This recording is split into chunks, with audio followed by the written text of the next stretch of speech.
Stars. Welcome back to the More Weekly, where we're bringing the latest news at Alhambra High School. I'm your co-anchor, Keiko. And I'm your other co-anchor, Sean Patrick Lee. Last Friday was Senior Sunrise. Let's take a look. Senior Sunrise!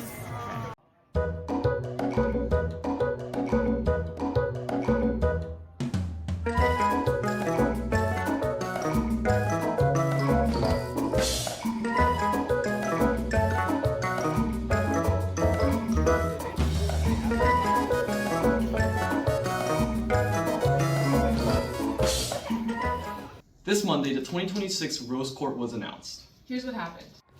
This Monday, the Tournament of Roses announced the 2026 Rose Court. To earn a place on the court, candidates go through 4 rounds of interviews. The committee looks for young women who not only excel academically, but show strong leadership, community impact, and public speaking abilities. Every year, hundreds of hopefuls try out. The group is narrowed to 28 finalists before 7 are chosen for the court, and a month later, 1 is crowned for Rose Queen. Court members will receive a $7,500 scholarship, along with formal training in media, public speaking, leadership, and etiquette. They also represent the tournament at more than 100 community events before riding down Colorado Boulevard on their iconic float in the Rose Parade on New Year's Day.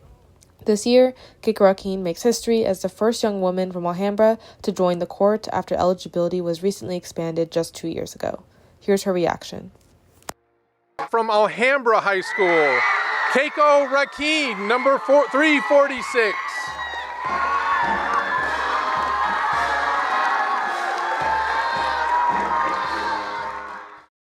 Mr. Vice President. Right this way, Why attack Sanders? Why?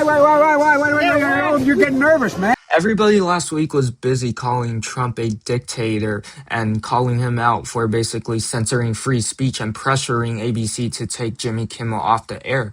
But during that time also, there was some surprising news that came from Google. Let's take a look. On the official press release issued by the House Judiciary, Google actually admits to censorship under Biden and it promises to end bans of YouTube accounts for thousands of Americans censored for political speech. Well, we have to see that the Biden administration actually pressured Google to censor Americans and remove content that actually did not violate YouTube's policy at all. And the Biden administration kept on censoring people for after 2 or 3 years after the COVID-19 was actually over. And it kept on rolling. The censorship kept on going on and on until December of 2024. And no wonder people are mad. People are tired of this censorship. And even Mark Zuckerberg, who banned most people, also came out and regretted working with the Biden administration to censor people. And a lot of these posts were also satire. These posts were not misinformation. These posts actually had an opinion. These posts were marked as to not be taken seriously. And they were still banned by the Biden administration. These people from the Biden administration would call up our team and like scream at them and curse. And it's like these documents it's all kind of out there. And they're like, and basically, it just got to this point where we were like, "No, we're not gonna take down things that are true. That's ridiculous." They wanted us to take down this meme of Leonardo DiCaprio looking at a TV, talking about how 10 years from now or something, you're gonna see an ad that says, "Okay, if you took a COVID vaccine, you're eligible for, for this kind of payment," like this sort of like class action lawsuit type meme. And they're like, "No, you have to take that down." And we just said, "No, we're not going to take down humor and satire. We're not going to take down things that are true." And I don't know. Then like all these different agencies and branches of government basically just like started investigating, coming after our company. It was brutal. It was brutal. Wow. And this really hit the most extreme, I'd say, during the Biden administration when they were trying to roll out the vaccine program. And I'm generally like pretty pro rolling out vaccines. I think on balance, the vaccines are more positive than negative. But I think that while they're trying to push that program, they also tried to censor anyone who is basically arguing against it. And they pushed us super hard to take down things that were honestly were true, right? I mean, they basically pushed us and said, anything that says that vaccines might have side effects, you basically need to take down. So yeah, we're gonna wait until when these guys who are responsible for this are arrested and prosecuted. But until this, go free speech. The use of AI has detrimental impacts on the environment. Let's take a look. AI is powering everything from self-driving cars to voice assistants, but its environmental cost is raising new concerns. Tech companies are racing to build larger AI systems, which costs us a rise in energy use, water consumption, and carbon emissions. The International Energy Agency estimates that by 2026, electricity consumption by data centers, cryptocurrency, and AI could reach 4% of annual global energy usage, which roughly equals to the amount of electricity used by the entire country of Japan. Moreover, according to UC Santa Barbara, AI servers use up to 10 times the power of a standard server, and companies are employing them at an unprecedented scale. Water use is also significant, as some facilities evaporate millions of gallons to keep servers cool.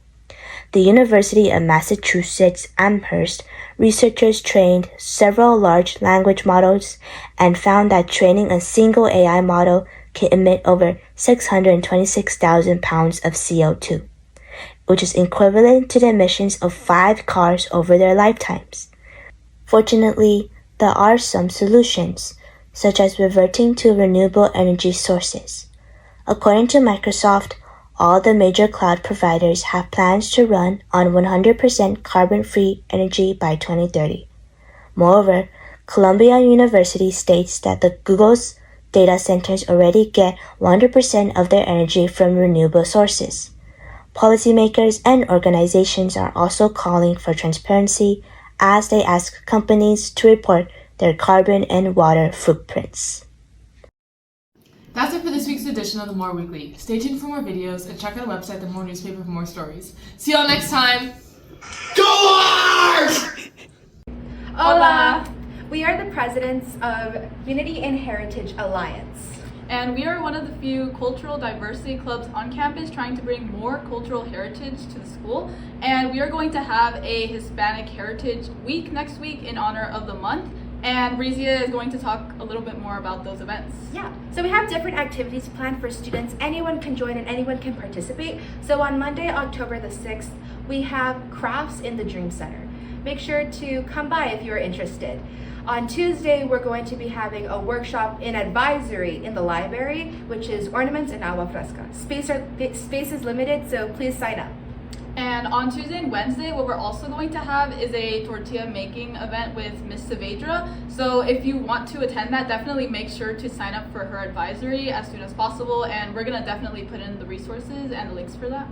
On Wednesday at lunch, we are going to be having a Loteria tournament at the Dream Center. So if you're interested and would like to win some snacks and prizes, please stop by.